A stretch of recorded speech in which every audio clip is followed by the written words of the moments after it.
We have a pretty massive update coming in next week that you can pick up a lot of new items, and we'll go through all of that. It'll be timestamped so you can get around this week's World of Tanks console update news. And let's get into it straight away. So, obviously, we usually get updated as to what's been going on, and 45.5 thousand people have managed to complete the British Invasion season, which is always good. We've also got the FV4201 T95E1, which has a 53% win rate, nothing too fancy there. Obviously, we've then got Cold War British lights and TDs that have been able to be achieved within World of Tanks console, and you can see here all of the different basic tanks that you can get. So obviously with this week we had the Mastery of the Hunt event live through till February 14th. We've then also got the Paladin Urn challenge, which will be updated so you can purchase or get the Paladin for the second time round if you got it last year, or alternatively if you started playing within the last year or you didn't play during the time at which it was available, you can get it again this year. That will come in the form of the week 3 challenges, which I believe are the penultimate challenges to complete, and then you'll get the full 100% discount on the tank. We then also got the Smoothman contract. However, you'll probably be wanting to bin that one off unless you have already got one of the previous or one of the tanks that's upcoming within the next weeks of update news. Trade-in event in Premium Tech Tree is live until January 24th, so you've got still a week to be able to complete that when this update drops, which is on Tuesday next week, which is really, really good. And of course, we've got the info from last week that you can go over if you really do after this video. This week, or next week coming up on Tuesday, we have a new premium Cold War tank, which is of course, as pretty much every single game has now, it's all usually the Cold War stuff, and that is the FV42 or FV214 Conqueror Mark II. It's an escalation era heavy tank, and it comes with a skin as well, and so you'll probably be able to pick this up in the region of 15,000 gold if you want it on the day of release. We'll do a video on it, check out whether it is actually any good within Cold War, and you'll see that later on next week. Tank Ace ranked event is coming on from January 18th to January 24th, so 7 days pretty much, and then you'll have see where you rank amongst your peers in a selection of tier 10 vehicles, and then you basically play, and then you get qualified for daily leaderboards, and then you'll get rewards based on where you actually ranked. Requirements are that you have to select tier 10 tanks, minimum battles, you have to play 30 battles during the event on this tier 10 tank. The minimum, these are number of battles required for qualification. They are cumulative, so on day 30 a player does not need to play 30 battles on that day. They only need to have played 30 battles during the event. And then the biggest thing for this week is that we will be able to get the machine coming back into World of Tanks, the most broken tier 10 mercenary tank wargaming ever released, and it really did cause a lot of the veteran players to leave when it did get released. And this is where consoles started to go a little bit off the beaten track with regards to their tank design, and basically the summarized version of the machine is it's a unnerfed Skoda gun, which was the Skoda T50 or the TVP T5051 had a when it first came into the game, it was really good, and then it got nerfed because it was too overpowered. What they did then is, let's give the machine the unnerfed version of the TVP gun.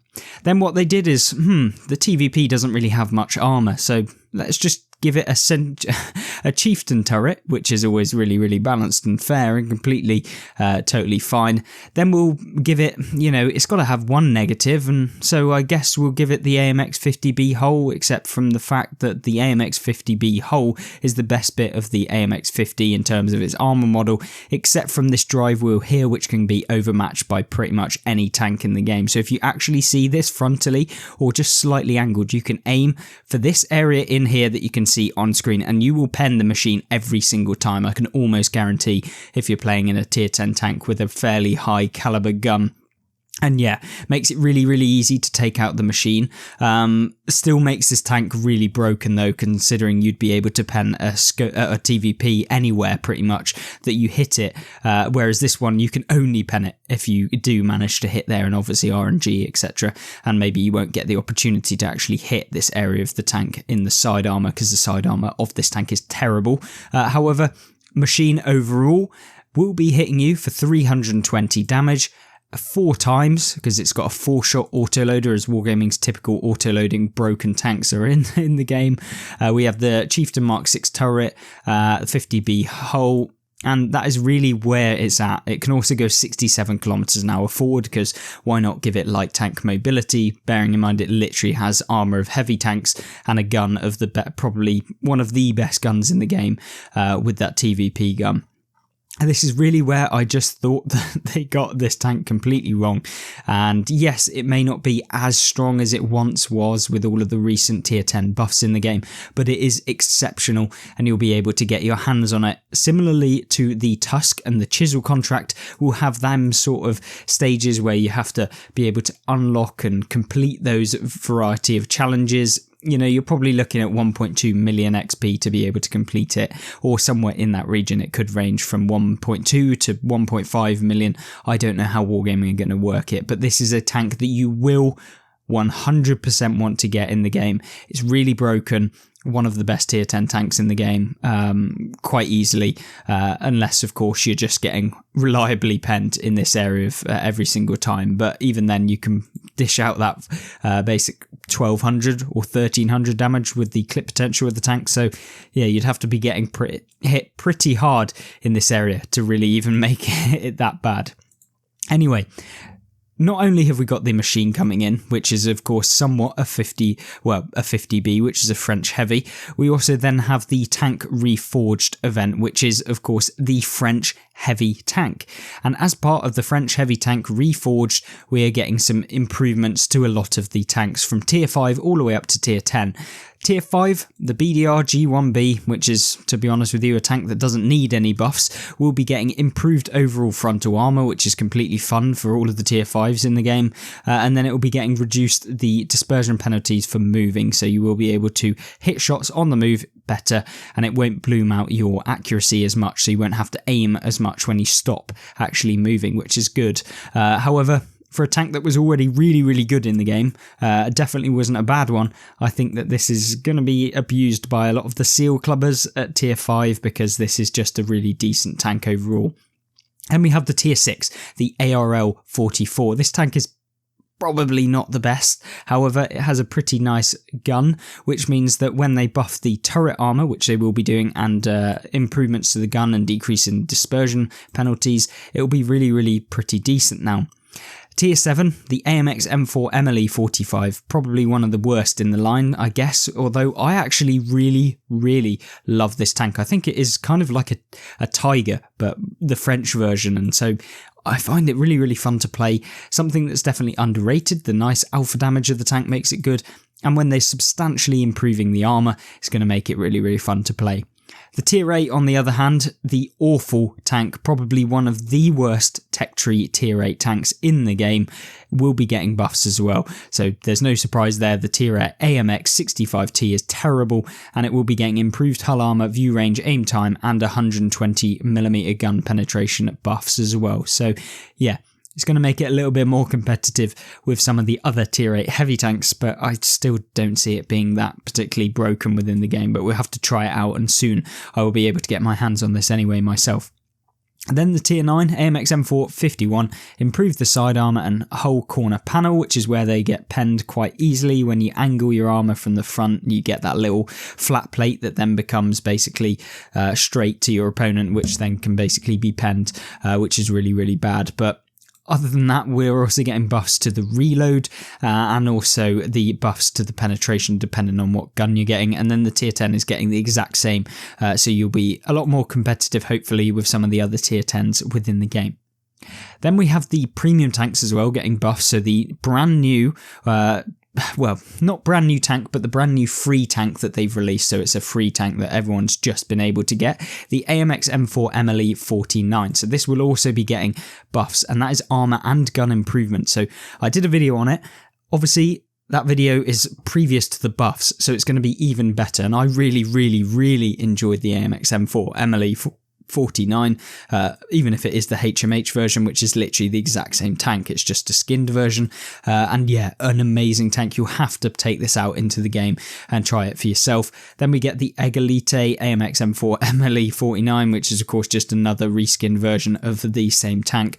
FCM 50T, it's still going to be terrible, even though they've improved the armor. It's not really got much going for it. Same with the Liberté, same tank, just a reskinned version. And then the tier 10 Andre the Giant will also be getting buffs to its penetration and better reload as well, which is nice. Class-based matchmaker test between January 21st and 24th coming as well, and that will be informed next week as to what the details of that are.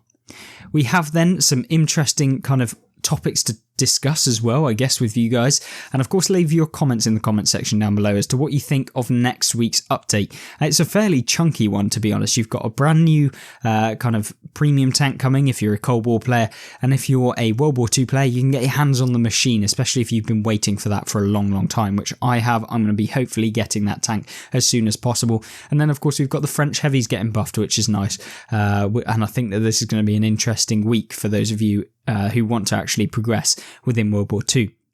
Now, as far as the other topics, we have the mid-sized Great Wall. So the next tanks reforged hint is mid-sized Great Wall. So don't quite know how that's going to be, but maybe it's the E50M. I'm thinking the German, Great Wall, I don't know, maybe it's Chinese, maybe it's something like the STB-1, it could be something like that, I don't know. I'm guessing with Great Wall they're trying to lead to China and therefore actually mid-sized. Yeah, I think that's maybe the route rather than the E50M, which I was going with, like the Great Wall, like the blocker. But yeah, it could be either two. I think it's more likely the Chinese medium tanks in the game, the 121B, the premium one, and maybe some of the other 121s within the game, 113. I don't know entirely, but hopefully they're getting a buff because they are definitely needed within the game. Obviously, then we have the community poll for the radial commands. They've received the results and looking into improvements. Hopefully we get the radial wheel back to where it once was, because they removed a lot of the key kind of communication aspects of the game, and when you can only talk in game chat, it's not particularly very intuitive for a lot of players, especially if you don't have a microphone or you don't want to talk in game. I hope that they actually kind of sort that out and bring back some of the key aspects of that. They also investigate the T124. The tank was having a lot of issues because of its weaker armor, which got fixed. That's when they basically buffed the armor, but buffed it too hard to the point where it had basically the armor of the T110E3. But now it's basically T110E3 still has much better armor now, but don't get the T110E3. It's basically a worse version of the E4 because, yeah, the side armor is still trash on both of the tanks, so you get penned regardless. And from the front, you can have so much more flexibility with the E4. As far as moving on, marks of excellence in World War II, Tier 10 has the highest ratio of 4 marks after Tier 5. In Cold War, Deton has by far the highest ratio of 4 marks. In the past, we've considered changing marks of excellence from your last 100 to your best 100 games. Gone would be the frustrating loss from a bad game. Eventually, people that played a tank for long enough could have a chance to earn them. I think that this is a terrible idea, because essentially what you're saying is marks of excellence don't mean anything now, because if you just play like 10,000 games in one tank, anyone will be able to actually get 4 marks. I think that takes the whole point of the mark system away.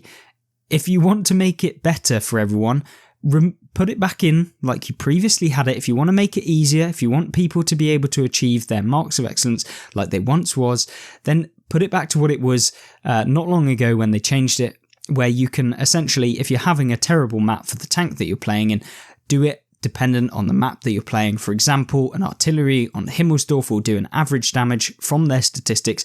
Maybe they do 500 average damage as an artillery on Himmelsdorf. But the average damage to be able to get a mark on your tank for the first mark might be 1,000. So because you got Himmelsdorf, you're at a significant disadvantage if you're trying to go up on your marks of excellence. And so what it previously did was that say if you got the average damage on Himmelsdorf, you wouldn't go down on your marks of excellence comparatively to if you, say, got Prokhorovka, the best game.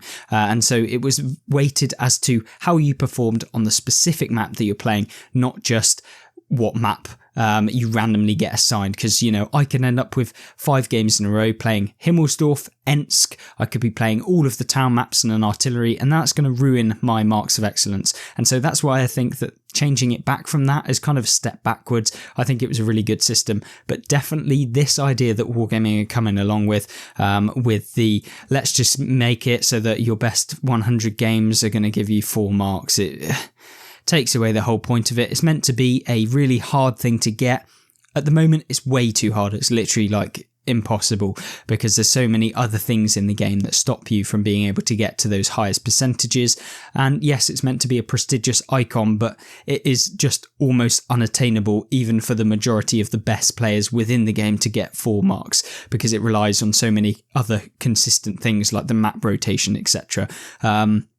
Bringing this in completely negates that whole thing. Pointless in even having marks, because it's essentially, have you played the tank enough within the game? If you want to bring in a thing where if people play a tank long enough they get extra things, maybe just bring in something like that where you get a specific emblem, or maybe you could get a skin for a tank that you've been playing a lot, and so say if you play 1,000 games in one singular tank, you get a skin that is cool, like a golden skin. I don't know, you can come up with so many ideas. Just don't change the marks of excellence from what they actually should be, which is showing that you're good at driving the tank, not just that you can play 10,000 games and get 4 marks of excellence. Obviously, that's like a kind of an expanded version of what it probably would be. You might play 700 games and get 4 marks. But yeah, essentially bad idea in my opinion. I don't think that this is really something that I would be interested in. I mean, yes, you'd still be going against the other people within the game, against the best 100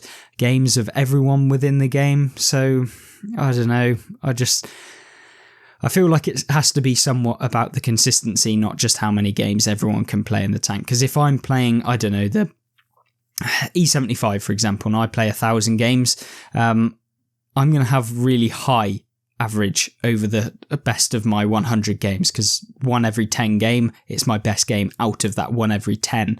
So yeah, it's going to make it difficult for players, probably even more difficult for a lot of the people that you're trying to make it for. So obviously, let me know what you actually think about it. My opinion is just a small percentage of the whole umbrella of players that play the game. And so getting your opinions in the comment section down below is always a good thing to see, and see how you guys actually think about these marks of excellence changes. Obviously, then we've got wheeled vehicles. Have gone through 3 rounds of super testing, and it's been a great help. Still working on tuning them and fixing some ugly cosmetic bugs, and hopefully we'll be able to actually get those into the game fairly soon. I'm thinking probably maybe they're about 1 month, 2 months away. I don't know the official date at which they'll get released. No one does. But hopefully, as long as those bugs are fixes, some of these ugly cosmetic bugs are fixed, then I think that that will be really, really good to have them in the game. I think wheeled vehicles, I don't think that they're going to be very... I don't think Wargaming are going to bring them in like they did on PC, where they're completely broken, essentially, where, you know, it's going to be really, really hard to play because the EBRs are just running round rings about everyone. I just don't think it's going to work that well. On console, I just think that they'll probably put them into like the worst category in the game. I don't know, but that's just my opinion. Of course, you can make from that what you will. Maybe you think they're going to be broken. I just can't see it happening. I think that they're just going to be fairly mediocre within the game. Then we've got the commander customization progress, which is Pain God tested this week and was able to change the name and voice of a commander and even swap skills from one commander to another. So you can actually customize your commander even more, which is nice, like we once previously could do. And so yeah, I think that's a good change to come back into the game, but I'm not going to praise them because it was something we already had. And so yeah, getting it back is just thumbs up. Thanks for bringing it back into the game, but I'm not thanking you for the idea. Obviously, if you're interested in Czech tanks, then you'll be happy in the month of April. Seems like we'll be getting the Czech heavy tanks maybe in April, which is really, really cool. Looking forward to that, and I'm interested to see whether they bring in the Skoda T56, which is the premium version, I think, if the top of my head, but it's really, really broken. The double barrel, the double pumper, even not double barreled, but where you can got 800 damage, I think it is, maybe even 900 damage in 2 shots. Yeah, it's not very nice, and it's certainly broken on PC. When will German tanks enter modern armour? Shortly after school is out this year, so I'm assuming probably June, July time, and therefore, yeah, you'll be able to play the German tanks within modern armour. Then we also have any news on the Object 279E being available for free XP. You will see this in February. So, is this that you'll be able to get it for free XP and it'll be in February, or maybe we'll get the Object 279E earn operation? I don't know. Maybe we'll see that, but of course, it's only speculation. Clan features. Work is currently being done to improve clan features in the web portal. This is something that I don't want to see. I don't want to see improvements to the web portal. I want to see improvements in the game, like actual stuff that you can do within the game that shows you, your clan is decent, your total damage numbers, your statistics within the game. That would be cool. I think that being on the web portal, yes, it's kind of good to see all your statistics and stuff there, but it's kind of like it takes you off the game, and then you have to really be invested in the game to check out how your clan is doing and stuff like that. So yeah, not something I'm that fussed on. Next free XP discount will be the end of this month, which is just selling stuff again. And then 4 new onboarding training missions for new players are currently being worked on. So this is really, really good. This is something I've been wanting for a long, long time. Wargaming are finally actually doing it, training missions for new players. Yes, we still have the first 100 games where new players basically don't have the penetration differences that we usually get, so they're basically better. But yeah, we'll be getting new onboarding training missions, which is good for new players. And of course, I suspect you can go back and do them if you really want to. Colour filters currently being invested by Pain God. So yeah, I don't know whether they'll actually do anything about it, but hopefully colour filters are being worked on. And so, yeah, I think that the recent changes to the map colour were terrible. They basically don't look any better. And a lot of the time it's hard to actually see, especially when you're playing on maps like Sunset Coast and things like that when they eventually come back into the game. So there we go. Hopefully enjoyed this update news. Of course, let me know what you think, and you can check out some of these tanks that we talked about here in the videos previously on the channel, and check out some of the new novel tank builds that we've managed to make within the game. Hopefully you enjoy. Hopefully you'll join me in that, and I'll see you soon. Goodbye.